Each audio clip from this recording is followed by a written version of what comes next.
ఆయన పూర్తి కేంద్రీకరణ రాష్ట్రం మీద రాజకీయాల మీద పెట్టాల్సిన అవసరం ఉంటుంది.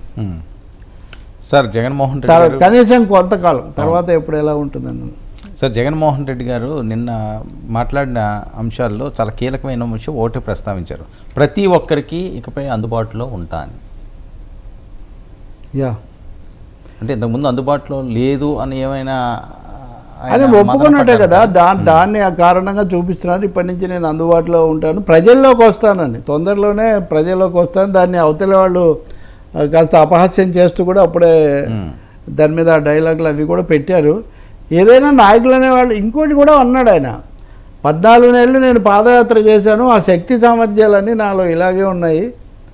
మనం బయలుదేరినప్పుడు ఇంతకంటే కష్టకాలంలో బయలుదేరి ఇక్కడికి వచ్చాం. మనము డెఫినెట్గా 2011-12లోనో ఉన్న వైసీపీతో పోలిస్తే ఒకసారి ప్రతిపక్ష హోదా, ఒకసారి అధికార హోదా అనుభవించిన వైసీపీ డెఫినెట్గా అంతకంటే ఎక్కువ వెల్ ఎస్టాబ్లిష్డ్ అండ్ మరిన్ని వనరులు ఉన్న పార్టీయే కదా. ఇప్పుడు వెంటనే దీన్ని పూర్తిగా చంపేయాలి, ఊపిరి ఉండకూడదు గొంతు అనేవాళ్ళు అంటే అనొచ్చు, అనుకోవచ్చు కూడా ప్రతిపక్షాలు.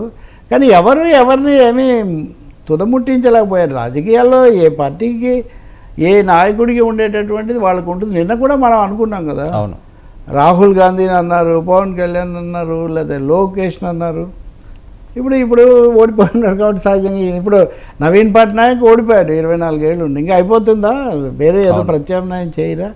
అందువల్ల కేసీఆర్ ఇప్పుడు ఉదాహరణకు పొద్దునే చూస్తున్నాను నేను, ఏదో మళ్ళీ పార్టీనికి తిరిగి చైతన్యం వేయడానికి ఏం చేయాలో ఆలోచిస్తున్నారు, సమావేశం పెడుతున్నారని.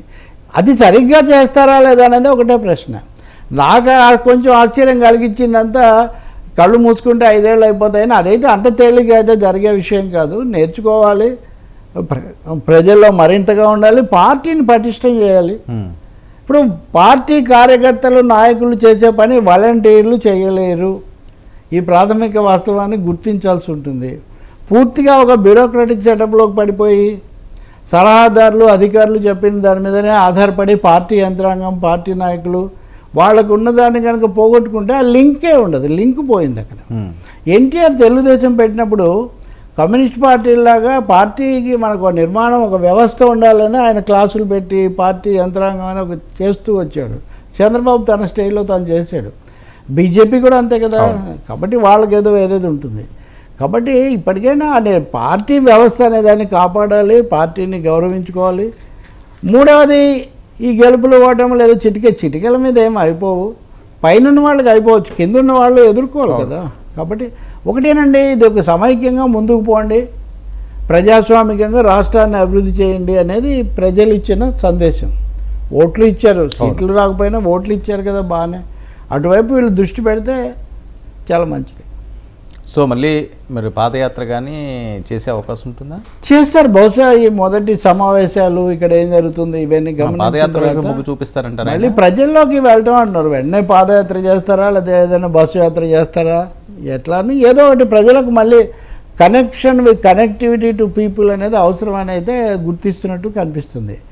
రెండోది, వాళ్ళకి ధైర్యం కూడా చెప్పాలి కదా.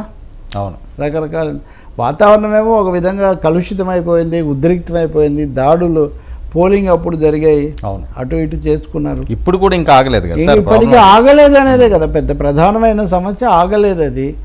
ఆకపోగా ఒకరి మీద ఒకరు ఆరోపణలు చేసుకుంటున్నారు. మీరే చేసి మా మీద అంటున్నారని వీళ్ళు, మాకు అప్పుడు చెప్పారు మీరేం చేస్తున్నారని వీళ్ళు. సో ఈ వాతావరణం ముందు ఎక్కడో చోట ఆపాలి, దీన్ని ఆపి మళ్ళీ రెగ్యులర్ సాధారణ జీవితము అభివృద్ధి వైపు దృష్టి పెట్టాలి.